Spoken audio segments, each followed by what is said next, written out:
Welcome to the Tell Her podcast, a place where we share stories from extraordinary, ordinary women, delve into what it's really like behind closed doors of dealing with life's ups and downs, and how women get the courage and push through and get up every day to carry on with our ordinary life while doing extraordinary things. I'm your host, Sharni Knighton, and I cannot wait for you to meet some of the incredible women that I get to meet through my work as a hair loss specialist. I like being able to work with people's different energies and things. So, if somebody sits in the chair in front of me, generally speaking, I know where they are at in how they're feeling. And I'm sure you do as well. Yeah. It's something we've just learned over the years from speaking to people. Do you also think though, because when I've been doing, just before my interview, because I did mine this morning, started writing out what's happened in my life. And I noticed that through my life, I felt alone a lot in different points in my life. And then, so when someone sits in my chair, I don't want them to feel alone. I want to connect with them. And You want to help them. Yeah, and help them feel seen. But also when I'm mentoring as well, it's the same. And it's like that nurture part of us as well. Absolutely. It's kind of a little bit paternal in a way. There are work children and we're wanting them to grow up and have the best childhood and then have the best career to move on to. I've always said to all of my team, I will help you reach your dreams. If you want to open up a salon, but involve me. I can tell you all the pitfalls. I can help you with this, can help you with that. Me too. I've still got stylists who've got big salons in Sheffield that message me and say, Rebecca, what should I be paying for my electricity? And all this sort of stuff. Because we are a community. And like you were saying about the energy and connecting, like somebody opening in Sheffield is not going to affect your business because you're going to connect with different people and serve different people. Absolutely. And everybody's got their own unique style. His thing is loud colours and everything else. Mine is very romantic, my work. Yeah. So it's very beautiful. And so, we're all so different, aren't we? Yeah. But that touches on something that I'd like to I don't know how it looks yet. Yeah. But I did mention it earlier to you. Yeah. So I'm really fascinated by psychologies and by different personality types and how to get the best out of people and how to get people thinking in a really positive mindset and way. So I've been looking into different courses I can do in psychology that will help me, understand the human brain better. Yeah. You probably understand it a lot more than, you're probably halfway there.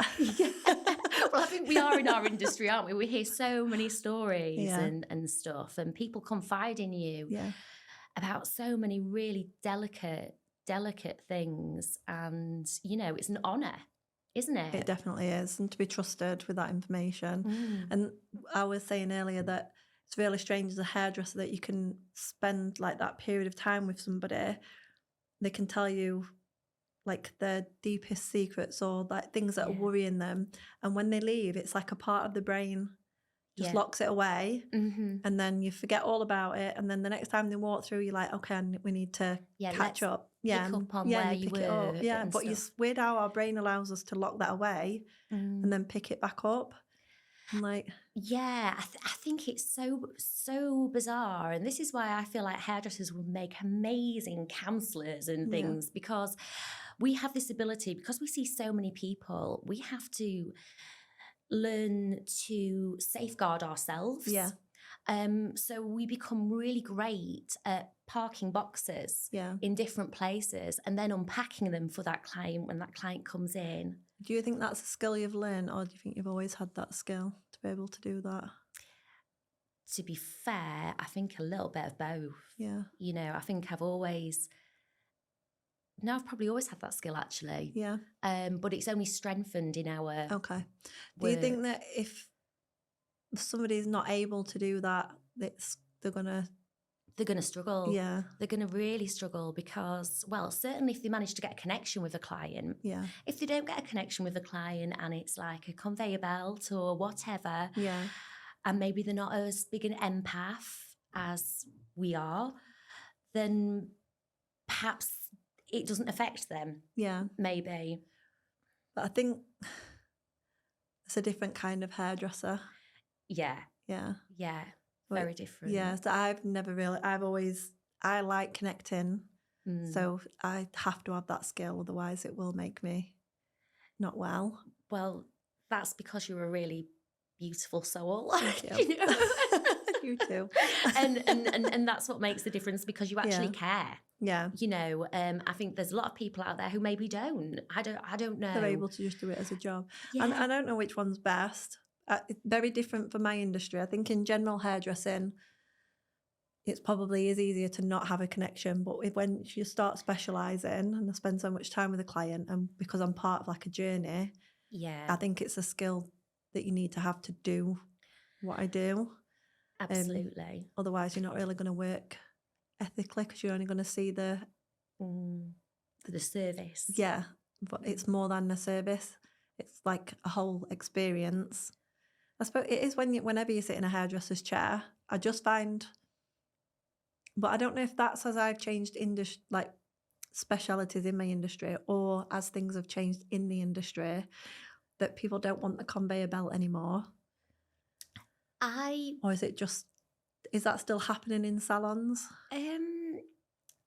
I go on Instagram quite a lot. Yeah. And I'm selective on who I follow. Me too. Again, to protect my mental health. Yeah, absolutely. Yeah. And if somebody posts something negatively, I tend to just unfollow. Yeah, me too. My block list is huge.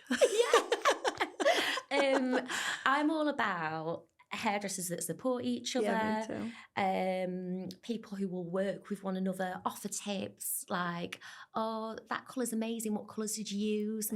And they respond, and that kind of thing. Community. I was just about to say that word. Hairdressing is such a fantastic community. You embrace it. Yeah, of people, if you do embrace it. And I feel as though in every industry there's going to be differences of opinion and everything else. But I don't feel like those need to be done publicly.